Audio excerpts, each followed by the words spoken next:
Далее Аллах говорит: «И со своими женами». Кстати, если вы встретите свою жену в раю, то это совсем не будет похоже на вашу встречу здесь, поэтому не надо сразу впадать в депрессию.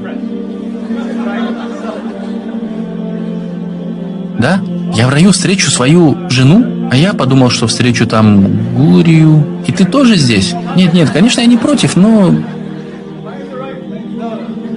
Как же это здорово.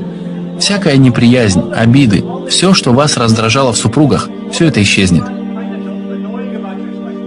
Мы любим наших жен, но есть вещи, которые нас не устраивают в них, и это часто приводит к спорам. Но Аллах избавит нас от всех отрицательных чувств к женам. Единственное, что останется между вами, это любовь, нежность, признательность. И когда вы увидите свою жену, вы воскликнете: «Вау, что с тобой? Ты не была такой в мирской жизни? Это рай, парень, тут все иначе. У нас не было бы подобной любви в мирской жизни».